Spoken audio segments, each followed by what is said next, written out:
Хятад хэлний алсын зайн сургалт.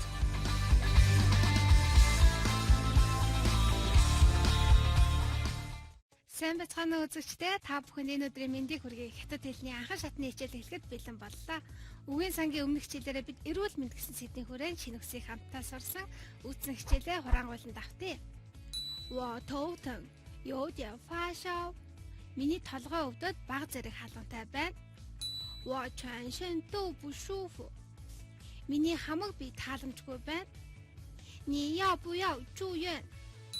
Чи эмнэлэг твтгүү гэх мэт үгсийг үтсэн ингээд шинэ хичээлдээ орцгоё. Өнөөдрийн хичээлээр бид байр түрээслэх гэсэн сэдвийн хүрээнд шинэ үгсийг хамтдаа сурах болно. Та бүхэн хичээлдээ идэвхтэй оролцоорой.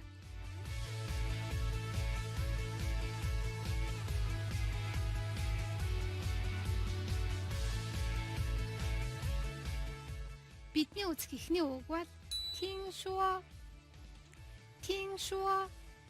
дуулах, сонсох, гэлцэх, гинлээ гэсэн дам яриаг сонсноо хэлэхэд хэрэглэгддэг. Жишээг хамтаарай. 我听说你感冒了，现在怎么样？我听说你感冒了，现在怎么样？ Чамайг ханиад туссан гэж сонссон одоо ямар шүү байна?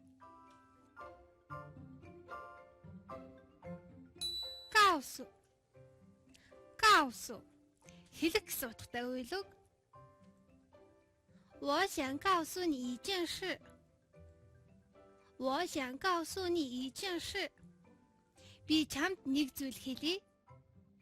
Энэ чинд орсон 件 гэдэг нь хэрэг явдлын тоолго үг болон орж байна.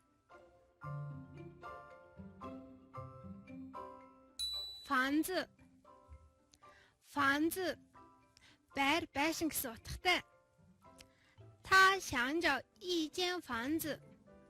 他想找一间房子. Би нэг байр хаймаар байна. Энэ чинд орсон 间 гэдэг үг нь байр байшингийн тоолго үг.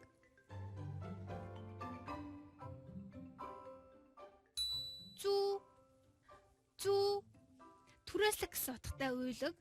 Жишээг хамтаа харъя. 我宿舍太小，所以要租房子. Манай дотор байр жижигхэн, тиймээс би байр түрээслэмээр байна.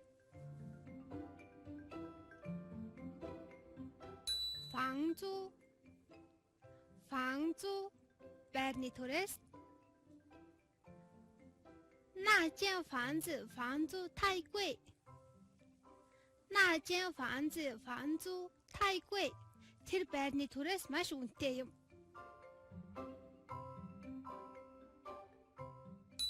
打电话 уцаар ярих. 我给租房公司打电话找房子. 我给租房公司打电话找房子. Байр түрээслүүлдэг компани руу уцаар ярьж байр хай.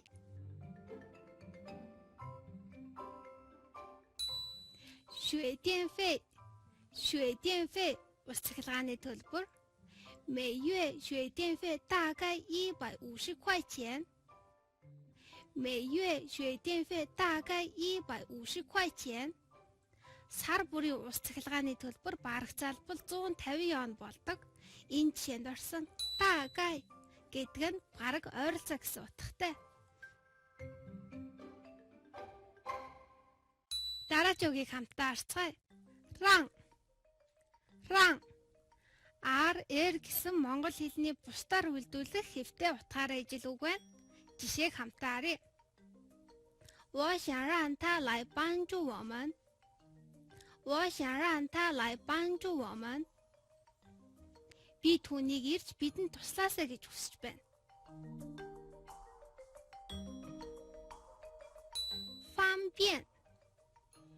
方便 тухтай, тохиромжтой гэсэн утгатай тэмдэгнэр.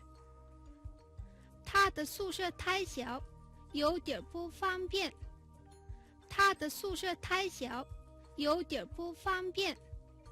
Түүний дотор байр маш жижигхэн, бага зэрэг тухгүй байдаг.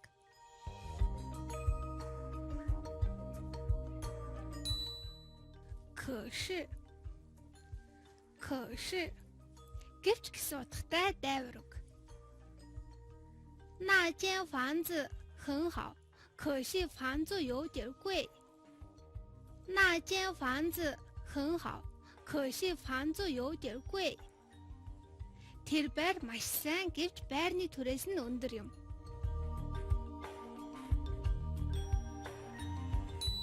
怎么办? 怎么办?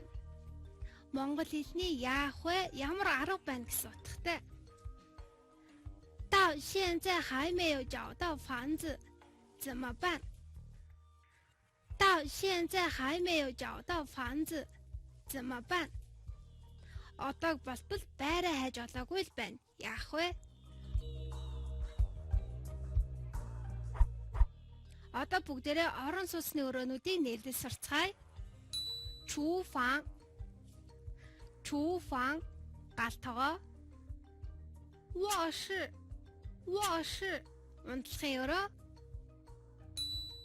厕所 厕所 угаалгын өрөө. 客厅 客厅 зочны өрөө. 书房 书房 номын өрөө. Жишээг хамтдаа харцгаая. 我想租一间有厨房和厕所的房子。我想租一间有厨房和厕所的房子. Би нэг гал тоогоо болон унтлагын өрөөтэй байр түрээсэлмээр байна. Одоо бүгдээрээ үдсэн шинэ үгсээ өгүүлбэрт хэрхэн орохыг харцгаая.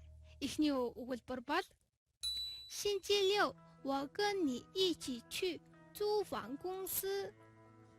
星期六我跟你一起去租房公司. Бим гарагт би чамтай хамт байр түрээсэлдэг компани явъя. 他想租一套有大客厅和卧室的房子。他想租一套有大客厅和卧室的房子. Тэр том зочны өрөө болон унтлагын өрөөтэй байр түрээсхийг хүсэж байна.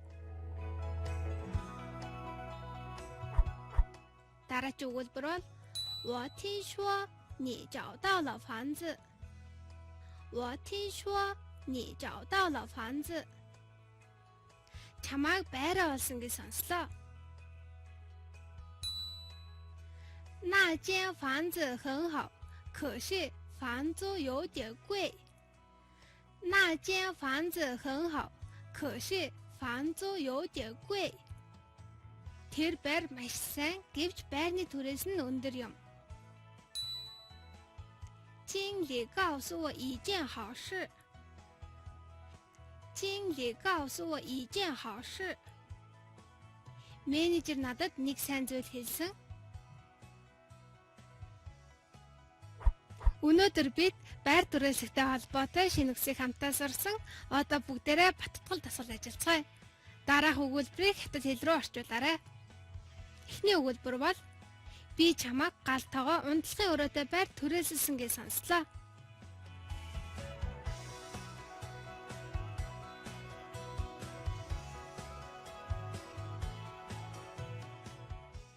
Үүнийг орчуулвал 我听说你找到了一套有厨房和卧室的房子. Дараагийн өгүүлбэр манай дотор байр сургуулиас хол бага зэрэг духгүй байдаг. Тиймээс байр түрээсэлмээр байна.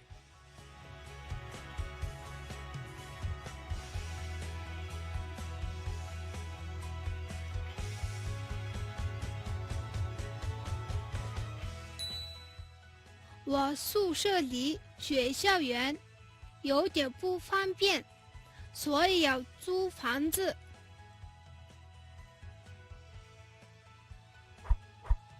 Одоо болтол байраа олоогүй л байна. Яах вэ?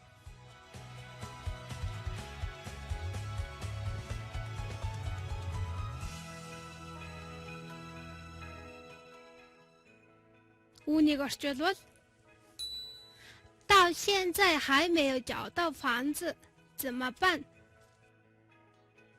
та бүхнийг дасгалаа зөв орчуулсан гэдэгт итгэлтэй байна. Өнөөдрийнхөө хичээлээр бид байр түрээслэх гэсэн сэдвийн хүрээ шинэ үгсийг хамтдаа сурч тэдгээрийг баттган дасгал ажиллалаа. Дараагийн хичээлээр дотуур байр гэсэн сэдвийг хамтдаа үзэх болно. Үзэгчдээ үргэлжлүүлэн хэлцэн хичээлээ хүлээн авч үзнэ үү? Хятад хэлний алсын зайн сургалт.